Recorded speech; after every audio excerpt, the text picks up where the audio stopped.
Bienvenidos a la semana número 3 de Geografía. En esta semana vamos a darle continuación a uno de los componentes, que es el componente natural que vimos la semana pasada.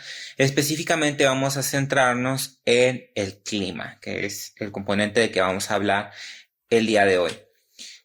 Los componentes naturales de la Tierra son aquellos que se refieren a la naturaleza y entre los cuales tenemos, como ya vimos, el relieve, la atmósfera, el clima, el agua, la tierra, las regiones naturales, entre muchos otros. De todos los anteriores, el más importante es el clima, ya que determina el tipo de flora y el tipo de fauna que puede haber en una región. El clima más bien determinará el tipo de vegetación y fauna de un lugar determinado por las características que presenta en ese lugar y va a estar determinado o delimitado por ciertos factores. Aquí, por ejemplo, les pongo el primero que es muy importante, que es la latitud. Quiero suponer que ustedes entienden este concepto porque lo debieron de haber visto en primaria. Mientras más cercano a los polos en el planeta Tierra, más probabilidad de tener una temperatura inferior o que haya más frío, en otras palabras. Y mientras más cercano a la línea del ecuador estemos, nuestra temperatura o la temperatura del ambiente será mucho mayor. Eso es una regla general, aunque tiene sus excepciones. Aquí les pongo una imagen donde pueden apreciar esto también. La franja amarilla es la zona cálida, que es en la zona entre los trópicos. Ustedes recordarán las líneas imaginarias. Entonces, entre los trópicos y la zona del Ecuador, obviamente, tenemos una zona cálida. De los trópicos hacia los polos, es decir, del trópico hacia arriba y del trópico, bueno, más bien del trópico de Cáncer hacia arriba, hacia la línea del círculo polar eh, ártico, tenemos una zona templada y del trópico de Capricornio hacia abajo, hacia el círculo polar antártico, vamos a tener una zona templada, que es la que ven de color verde. Las líneas azules, pues, son franjas que están por encima o por debajo de los círculos polares. Entonces, es una forma de delimitar el tipo de clima o las probabilidades de que va a haber que en esas zonas encontremos estos tipos de climas, ¿no? Climas cálidos, templados y fríos.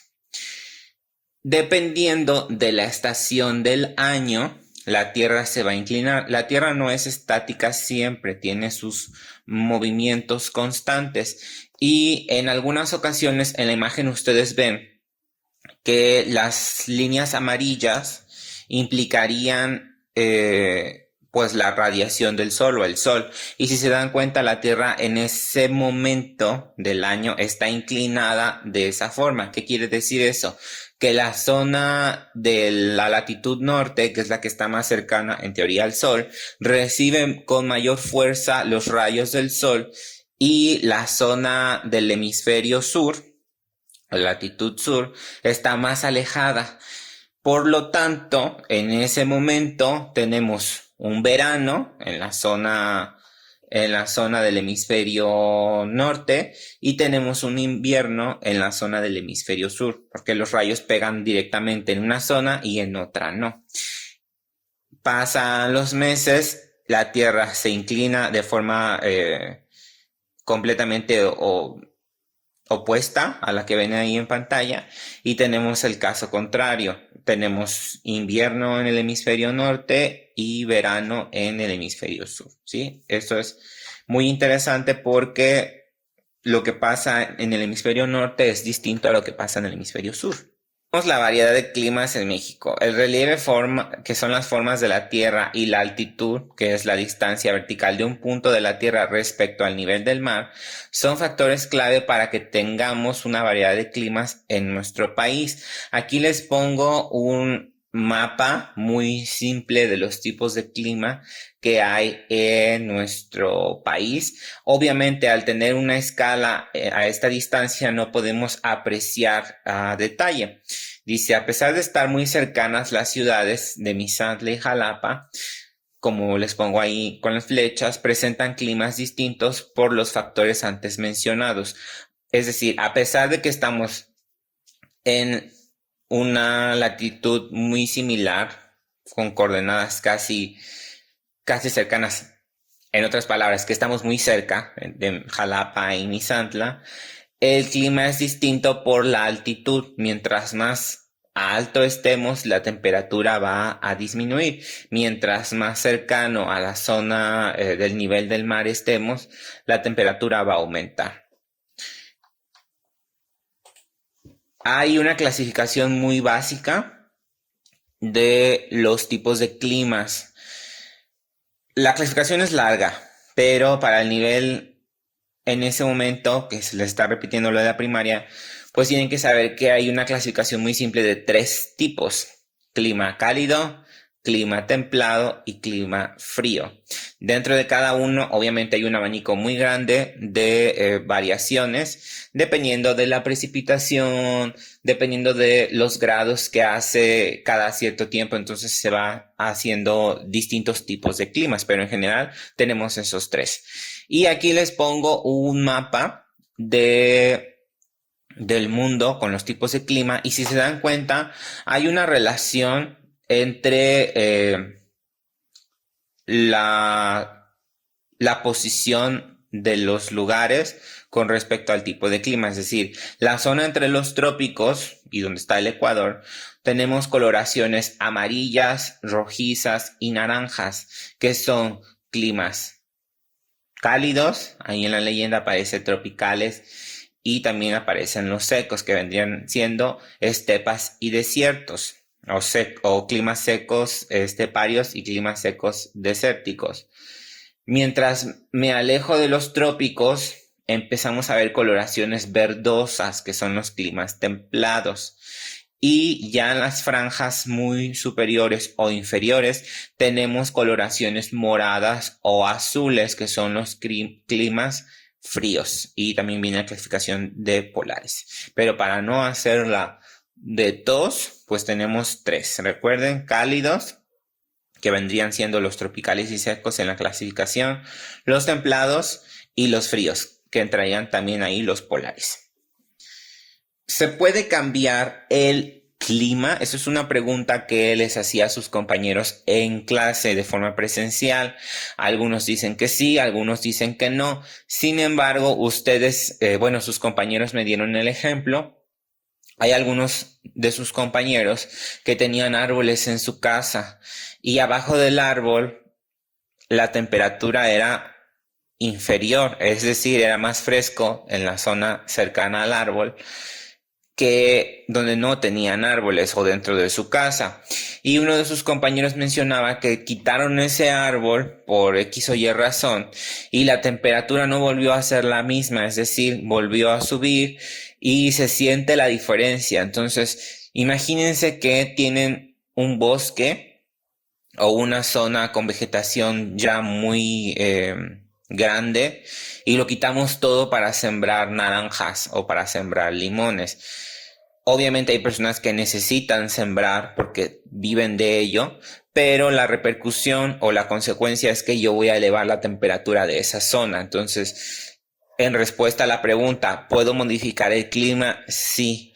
La desventaja es que es muy difícil poder recuperar el tipo de clima que teníamos antes. Algunos de sus compañeros también mencionan que en Arroyo Hondo hace muchos años la temperatura era mucho más baja, es decir, había más fresco.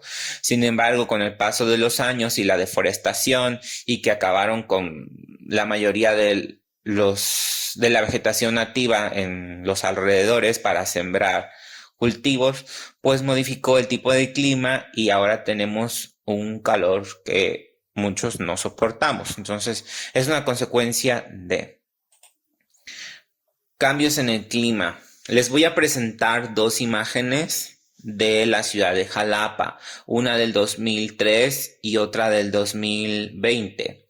No pude conseguir más antiguas, pero con eso nos podemos dar una idea.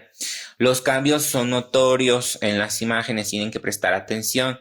Cuando nosotros expandimos la mancha urbana, es decir, la ciudad empieza a crecer, vamos a modificar el clima de ese lugar y se va a hacer mucho más caluroso. Aquí les pongo la primera imagen. Esto es Jalapa en el 2000, o era Jalapa en el 2003. Todo lo que ven de color blanco, pues es el pavimento tanto de las calles como de los techos de las casas. Las zonas rojizas son impermeabilizantes o techos de tejas. Las zonas cafés son en ese momento zonas donde llegaron y talaron la vegetación para construir una colonia aledaña a la que ya existía. Si se dan cuenta, hay algunos lugares que están de color café, porque ahí pues es prácticamente el suelo desnudo, es decir, quitaron todo para empezar a construir o expandir las colonias que ya existían. Y ahora les voy a mostrar la ciudad, pero en 2020. Si se dan cuenta, la mancha se hizo más grande, la mancha blanca. Tenemos también manchas rojas de zonas de techos o impermeabilizantes que traen color rojizo. Y también seguimos viendo zonas cafés. ¿Qué significa esto? Que a pesar de que ya la ciudad se comió el bosque en esa zona, aún hay colonias que se siguen abriendo y vamos a seguir presentando esta expansión de las manchas urbanas, ¿sí? Entonces, ¿cómo sé que se modifica el clima con esto? Bueno, yo soy testigo de ello. Antes, hace algunos años, cuando no estaba tan poblado en esa zona, teníamos mucho cafetal y muchos árboles en esa zona. La temperatura era mucho más baja. Al eliminar todo eso para construir centros comerciales, colonias, fraccionamientos, la temperatura subió porque eliminamos toda la vegetación o la mayor parte de ella. Entonces, si yo replico esto en mi ciudad o en mi localidad, obviamente la temperatura se va a modificar porque ya no voy a tener la vegetación que tenía antes. A lo mejor no al nivel de Jalapa, pero pueden preguntarle a algún adulto que haya vivido muchos años en su localidad cuánta vegetación había antes y cómo era la temperatura y cuánta vegetación hay ahora para que contrasten cómo es la diferencia de clima de hace algunos años con el de en estos momentos, ¿no? Que para recordatorio, como les dije a sus compañeros en clase, el clima no es algo que nosotros veamos día con día. El clima es una condición que se mide de un cierto lugar por mínimo 30 años. Cada hora se van haciendo mediciones, ya sea de temperatura, bueno, más bien se van haciendo mediciones de temperatura, de la presión, del aire, de la precipitación. Lo van sumando esos valores, los van subiendo en una plataforma y por 30 años se hace esta investigación y podemos determinar con estas características el tipo de clima que existe en ese lugar. Si ustedes ven las noticias y ven que les ponen el clima para hoy, bueno, eso saben que a partir de ahora saben que está errado. Ahí tendríamos que decir las condiciones atmosféricas actuales, ¿sí? Lo que estamos viviendo en este momento. Si está soleado, es la condición atmosférica actual, está soleado o está nublado. Sin embargo, para determinar el tipo de clima, como les digo, pues hay que sumar todos estos valores y podemos determinar el tipo de clima, ¿no? Entonces, esa es la diferencia mayúscula. Y ahora sí vamos a pasar con la actividad. Es muy sencilla. En su libreta van a realizar 3 dibujos donde se representen los 3 principales tipos de clima. Uno para cálido, uno para templado y otro para frío.